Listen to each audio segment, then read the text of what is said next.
సంవత్సరాల తరబడి government job కోసం వేచి చూస్తున్నారా? కేవలం 8 నెలల్లో మీ కల నెరవేర్చుకోండి. వెంటనే కింది నెంబర్స్‌కి కాల్ చేయండి. నమస్తే, నేను Keshav. Welcome to Suman TV. ప్రపంచం మొత్తంలో అత్యుత్తమ విద్యా సంస్థలు అంటే టాప్ 5లో నిలిచేటువంటి పేరు హార్వర్డ్ యూనివర్సిటీ. ఆక్స్ఫర్డ్, కేంబ్రిడ్జ్ ఇదే తరహాలో ఆ లెగసీని కంటిన్యూ చేస్తున్నటువంటి విద్యా సంస్థగా హార్వర్డ్కి ఒక ప్రత్యేకమైనటువంటి పేరుంది. ఇది అమెరికా నుంచి పనిచేసేటువంటి సంస్థ. అయితే ఇటీవల కాలంలో డొనాల్డ్ ట్రంప్ విధానాలు హార్వర్డ్ యూనివర్సిటీకి శాపంగా మారాయా, లేదా హార్వర్డ్ యూనివర్సిటీలో చదవాలనేటువంటి కోరికను చంపేస్తున్నాయా? అసలు హార్వర్డ్ యూనివర్సిటీకి ఆ ప్రత్యేకత ఎలా వచ్చింది? ఒకసారి విశ్లేషించేటువంటి ప్రయత్నం చేద్దాం. మనతో పాటు అమెరికా నుంచి లా స్టూడెంట్ సాయి శ్రీనివాస్ గారు జాయిన్ అవుతున్నారు. సాయి శ్రీనివాస్ గారు నమస్తే. నమస్తే సార్. సాయి శ్రీనివాస్ గారు, ఈ హార్వర్డ్ యూనివర్సిటీకి అంత ప్రత్యేకత, అంత ప్రతిష్టాత్మక సంస్థ అనే ఇమేజ్ ఉన్నప్పుడు ఎందుకు డొనాల్డ్ ట్రంప్ గారు ఫస్ట్ నుంచి కూడా ఇక్కడ విదేశీ విద్యార్థులకి నో ఎంట్రీ ఒకటే పదం ఉపయోగిస్తున్నారు? రీజన్ ఏమైనా ఉందా స్పెసిఫిక్గా? సో ద మెయిన్ రీజన్ ఏంటంటే సార్, మనం ఫస్ట్ గా ఆలోచించుకోవాల్సింది హార్వర్డ్ అనేది ఒక ప్రైవేట్ సంస్థ సార్. సో అది గవర్నమెంట్ ఇన్ఫ్లుయెన్స్ అనేది దానికి ఆ సంస్థకి ఎక్కడే కానీ ఉండదు. అట్లనే అత్యధికంగా ధనికమైన యూనివర్సిటీ మన ప్రపంచంలో ఉందంటే అది హార్వర్డ్ యూనివర్సిటీ. ట్రంప్ గారు ఒకటే ఆలోచిస్తున్నారు ఏంటంటే, ఒక్కసారి మనం హార్వర్డ్ ని ఢీకొట్టగలిగితే, హార్వర్డ్ ని మనం కంట్రోల్ చేయగలిగితే ఈ ప్రపంచంలో మనం ఏదైనా చేయగలము అనే ఒక ప్రిజంప్షన్ కి ట్రంప్ రావడం జరిగింది. ఎందుకంటే మీరు అతను ప్రమాణ స్వీకారం చేసినప్పుడు నుండి వివిధ కాంట్రవర్షియల్ బిల్స్ తీసుకొని రావడం జరిగింది. అలానే ట్రంప్ ఎందుకు హార్వర్డ్ ని ఫోకస్ చేస్తున్నాడంటే, అక్కడ వివిధమైన ఇంటర్నేషనల్ స్టూడెంట్స్ రీసెర్చ్ చేయడానికి వస్తారు. ఆల్మోస్ట్ అక్కడ 31% ఇంటర్నేషనల్ స్టూడెంట్స్ ఉంటారు. అంటే వివిధ దేశాల నుండి ఆల్మోస్ట్ 200 దేశాల నుండి ఒక యూనివర్సిటీకి వచ్చి చదువుకుంటున్నారు అంటే హార్వర్డ్ లో ఒకటి. హార్వర్డ్ లో సీట్ రావడం అనేది మీరు అందరు మనం చూసింటారు. ఎంతో గగనంగా ఆలోచిస్తుంటారు స్టూడెంట్స్ కూడా. సో ఆ యూనివర్సిటీలో ఏమైందంటే, last year Israel pro Palestinian issue ఆ టైంలో కొంతమంది స్టూడెంట్స్ ప్రో పాలిస్తానీకి సపోర్ట్ చేస్తూ ఉద్యమాలు చేయడం జరిగింది. పాలస్తీనా ఇష్యూ ఎక్కడో పశ్చిమాసియాలో ఉన్నటువంటి సమస్య. పాలస్తీనా ఇష్యూకి ఇంటర్నల్గా అమెరికన్ పాలిటిక్స్కి లింక్ ఏమైనా ఉంటుందా? సో ద మెయిన్ లింక్ నేను అనుకోవడం ఏంటంటే, మోస్ట్ ఆఫ్ ద హార్వర్డ్ యూనివర్సిటీకి డొనేషన్స్ ఇచ్చే వాళ్ళు అందరు ఇజ్రాయెలీస్ సార్. అందరు జీవ్స్ ఇస్తుంటారు. మీరందరికీ తెలుసు, జీవ్స్ ఎక్కువ మంది ఇజ్రాయెల్ లోనే ఉంటారు. వాళ్ళందరూ వివిధ ధనికులు. సో ఈ వ్యాపారంలో పలుకుబడి ఉన్నటువంటి వాళ్ళు ఎక్కువ మంది జ్యూస్ ఉంటారు కాబట్టి ఇంటర్నేషనల్ బిజినెస్ సెంటర్స్ లో కూడా ఎక్కువ వాళ్ళవే మోస్ట్ పాపులర్ ఆర్గనైజేషన్స్ ఉంటాయి అనేది ఒక నానుడి. సో అంటే వాళ్ళే రాజ్య పోషకుల హార్వర్డ్ యూనివర్సిటీకి. రాజ్య పోషకులు అని చెప్పను, కానీ ఒక ఇన్ఫ్లుయెన్స్ చేసే ఒక కమ్యూనిటీ అని చెప్పవచ్చు సార్ మనం. Okay okay. సో అంటే ఎక్కువ మంది యూజువల్లీ ఇక్కడ పబ్లిక్ యూనివర్సిటీస్ లో కానీ అమెరికాలో ఏం జరుగుతుంది అంటే, మీరు ఒకసారి ధనికులు అయిన తర్వాత మీ దగ్గర ఉన్న డబ్బులు ఎంతో కొంత మీరు చదివిన యూనివర్సిటీకి ఇస్తుంటారు. ఎందుకంటే ఆ యూనివర్సిటీ నుండి గ్రాంట్స్ రావడం కానీ, స్కాలర్షిప్స్ రావడం కానీ, మనం ఏదో ఒకటి యూనివర్సిటీకి తిరిగి ఇవ్వాలనే ఒక ఆలోచనతో ఇవన్నీ చేస్తుంటారు. సో అలానే జ్యూస్ అత్యధికంగా హార్వర్డ్ లో చదివిన వాళ్ళు వివిధ $1 బిలియన్ ఫండ్ దాంట్లో ఇవ్వడం జరిగింది. అక్కడ ఏమైంది, పాలిస్తానీ ఇజ్రాయెల్ ఇష్యూ జరిగినప్పుడు కొంతమంది ఇజ్రాయిల్ అని టార్గెట్ చేస్తూ ఈ ప్రో పాలిస్తానీ ఉద్యమకారులు ఏదో వాళ్ళకి చించపరచు మాట్లాడడం కానీ, వాళ్ళు కొంచెం ఏదో భయందానికి క్రియేట్ చేసే సందర్భాలు వచ్చాయండి. ఆ టైంలో ఏ యాక్షన్ కానీ తీసుకోకుండా జరిగింది. అప్పుడు జరిగిన సందర్భాల్లో ఈ ఇజ్రాయిలీస్ అంతా కొంచెం ప్రెషర్ పెట్టినట్టు జరిగింది అనుకుంటున్నా సార్ నేనైతే. సో దాని ద్వారా మేము ఫండ్ అంతా వెనక్కి తీసేసుకుంటాం అనేది స్టార్టింగ్ నుండి అది రావడం జరిగింది. అట్లనే మీరు చూసుకుంటే హార్వర్డ్ ప్రెసిడెంట్ కూడా రాజీనామా చేయడం జరిగింది ట్రంప్ అడ్మినిస్ట్రేషన్ వచ్చిన తర్వాత.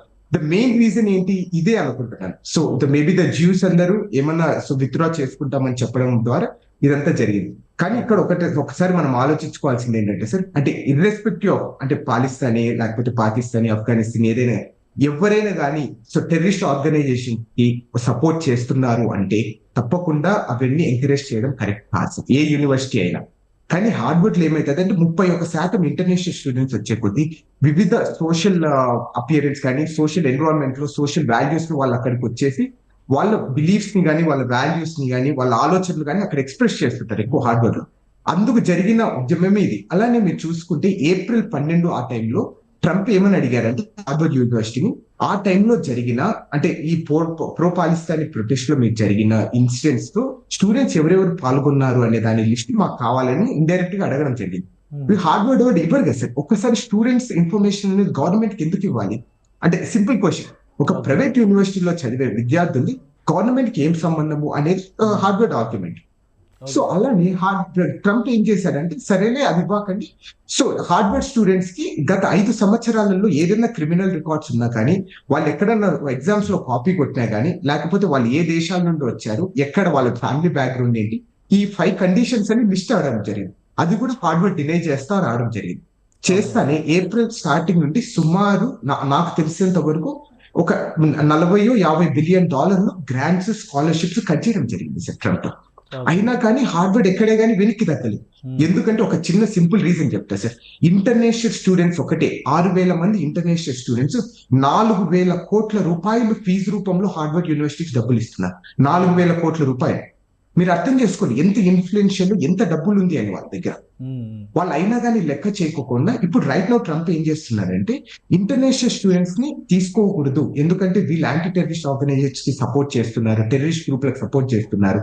మీ అందరికీ తెలిసిందే అమెరికా అనేది క్యాపిటలిస్ట్ ఎకనామీ సార్. ఇక్కడ కమ్యూనిజం అనేది ఎక్కడే కానీ చోటు ఉండదు. మీరు ఎక్కడ పోరాటాలు చేయాలన్నా కానీ మేము రాజ్యం కోసం పోరాడతామంటే బొక్కలో తీసుకొని. అమెరికా ఒక డెమోక్రటిక్ నేషన్, ఎవరినైనా ప్రశ్నించవచ్చు, ప్రజాస్వామ్య పద్ధతిలో నిరసన తెలియజేయచ్చు అని కూడా చెప్తారు కదా. అలాంటప్పుడు రైట్స్ కోసం, సివిల్ రైట్స్ కోసం మాట్లాడే వాళ్ళు ఎవరికైనా కానీ రైట్ ఉంటుంది. మాట్లాడిన ప్రతి ఒక్కరు కమ్యూనిస్ట్ ఎట్లా అవుతారు? ఇప్పుడు ట్రంప్ అడ్మినిస్ట్రేషన్ ఈ డిస్క్రిమినేషన్ పాటిస్తుందా? Communist versus civil rights fighters వీళ్ళ మధ్య ఒక గీతను ఏమైనా గీసే ప్రయత్నం చేస్తుందా? అంటే నేను గీత గీసేది అనేది సో మామూలుగా హిస్టారికల్ గా మీరు చూసుకుంటే చాలా సందర్భాలలో సో చైనా కమ్యూనిస్ట్ పార్టీకి వాళ్ళకు లింక్స్ ఉన్నాయి అనేది చాలా సందర్భాల్లో సిటిజన్స్ అంటే ఇక్కడున్న సో నార్మల్ గా సిరీస్ లో కానీ వీసా మీద వచ్చిన వాళ్ళందరినీ గెంటేయడం జరిగింది సార్ చాలా సందర్భాల్లో. చైనా ప్రెసిడెంట్ జింపింగ్ కూతురు కూడా అక్కడ స్టడీస్లో ఉంది, చదువుకుంటుంది, మసాచ్యూసెట్స్లో ఉంటుంది. ఇట్లాంటి ఇన్ఫర్మేషన్ ఇవాళ అమెరికన్ ఎంబసీకి సంబంధించినటువంటి అఫీషియల్స్ కొంతమంది అది కూడా రివీల్ చేశారు. సో వీళ్ళందరూ హార్వర్డ్ని ఒక కేంద్రంగా చేసుకుని అమెరికా వ్యతిరేక భావజాలాన్ని నిజంగానే పెంపొందించేటువంటి అవకాశం ఉందా డొనాల్డ్ ట్రంప్ అనుమానిస్తున్నట్టుగా? అంటే జస్ట్ అనుమానిస్తున్నారు సార్, ప్రాక్టికల్ గా అట్లాంటివి ఏం జరగదు సార్. అంటే స్టూడెంట్స్ కి దానికి ఏం సంబంధం సార్? యూజువల్ మీ అందరికీ తెలుసు కోల్డ్ వార్ అనేది ఎప్పుడు యుఎస్ కి చైనాకి ఎప్పుడు నడుస్తూనే ఉంది. ఆ రీజన్స్ పెట్టుకొని ఏదో ఇట్లా చేస్తున్నారు తప్ప సో వేరే అవకాశాలు అయితే అక్కడ ఏం లేవు అనుకుంటున్నాను సార్ నేనైతే. సో అట్లనే చదివిందా లేదా అనేది ఒక దేశ ప్రధాని కూతురు గాని, అధ్యక్షుడి కూతురు గాని ఒక దేశంలో చదువుతుంది అంటే ఎవరికి తెలియకోకుండా ఉండడం అనేది అసాధ్యం సార్. నేనైతే ఇన్ని రోజుల తర్వాత బయటకు పడింది లేదంటే అది మేబీ నేనైతే నమ్మసక్యంగా లేదైతే అనుకోవచ్చు సార్ మనం. ఓకే. సో మనకి హార్వర్డ్లో చదువుకున్నటువంటి మన స్టూడెంట్స్, ఇండియన్ స్టూడెంట్స్కి ఏదైనా ప్రభావం ఉంటుందా అడ్మిషన్స్ విషయంలో కానీ? ప్రజెంట్ ఆల్రెడీ క్యాంపస్లో ఉన్నటువంటి వాళ్ళకి కానీ ఇబ్బంది ఉండేటువంటి అవకాశం ఉంటుందా దీనివల్ల?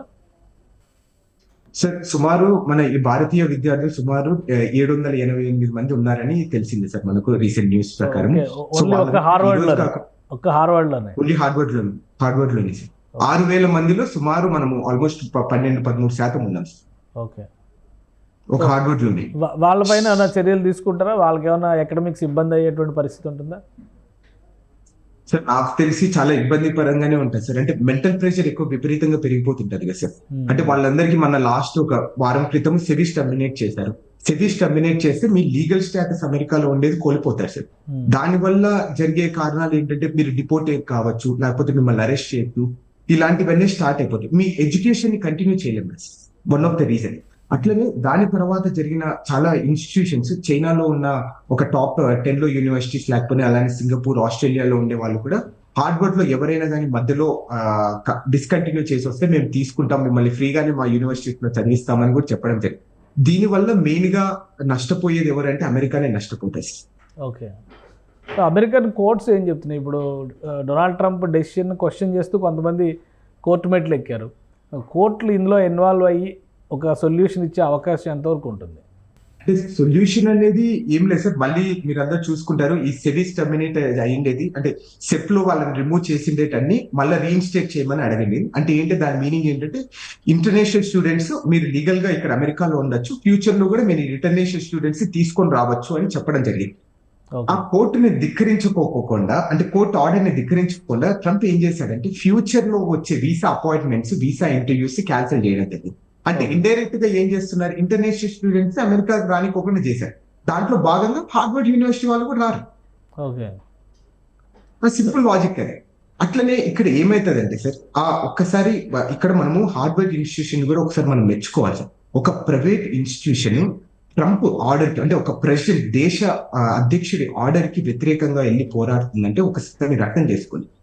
అంటే ఎంత ఎంత ఆర్థికంగా కానీ వాళ్ళు, లేకపోతే ఎంత పవర్ఫుల్ గా ఉంటే ఒక అధ్యక్షుడి కోసం వాళ్ళు వెళ్తారు. అట్లనే మీరు కూడా ఒకసారి, సో మీరు చాలా సార్లు వినింటారు సామెతలు, ఒకసారి రాజ్యం మన మీద పగబట్టిందంటే వివిధ కారణాల వల్ల మమ్మల్ని ఇబ్బంది పెట్టచ్చు.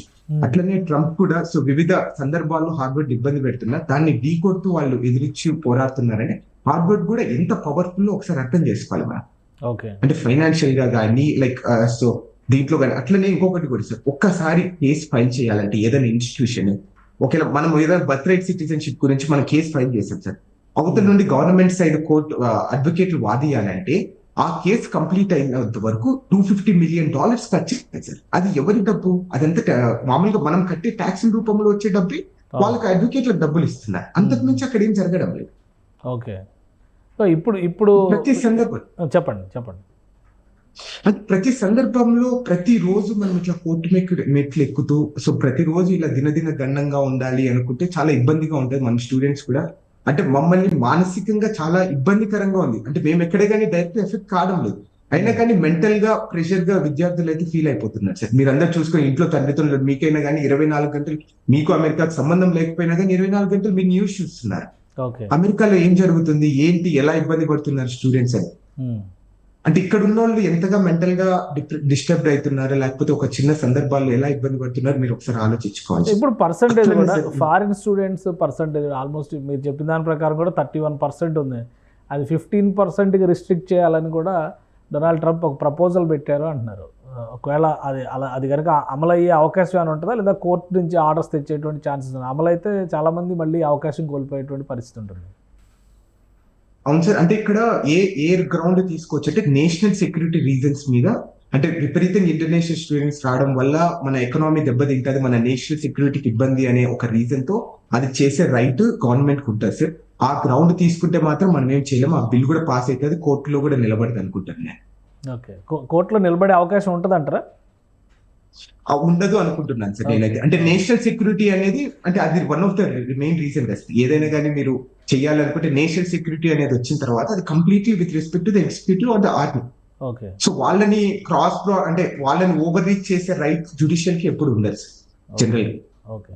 సో అంటే ఇప్పుడు కొన్ని అధికారాల విషయంలో ఈ సుంకాలు విధించడం కానీ, డిపోర్టేషన్ కానీ, ఇమిగ్రేషన్ పాలసీస్ చేంజ్ విషయంలో కానీ కోర్టులు కొంతవరకు అడ్డుపడుతున్నటువంటి దాఖలాలు కనిపించినాయి.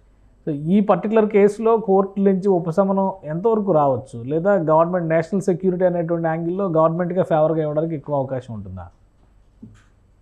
నేషనల్ సెక్యూరిటీ సందర్భం వస్తే తప్పకుండా కోర్టులు ఏ వ్యవస్థ అయినా కానీ తప్పకుండా వాళ్ళ ఎగ్జిక్యూటివ్ ఆర్డర్స్ మీదే అబడే ఉంటారు సార్. ట్రంప్ ఏ డెసిషన్ తీసుకుంటారు దాని మీదే ఉంటారు. మీరందరూ చూసుకుంటారు ఏలియన్ ఎనిమీస్ యాక్ట్ అనేది ఎప్పుడో అంటే వరల్డ్ వార్ టైంలో జపనీస్ ని ఈ దేశంలో ఉండే వాళ్ళని అందరినీ బయటికి పంపించాలి, వాళ్ళని అందరి క్యాంప్ లో పెట్టాలి అనే ఒక ఆర్డర్ ఎప్పుడో 1936లోనే ఎప్పుడో వచ్చిన ఆర్డర్ ఈ రోజు ఇంప్లిమెంటేషన్ అవుతుంది. ఎందుకంటే నేషనల్ సెక్యూరిటీ రీజన్ తీసుకున్నారు.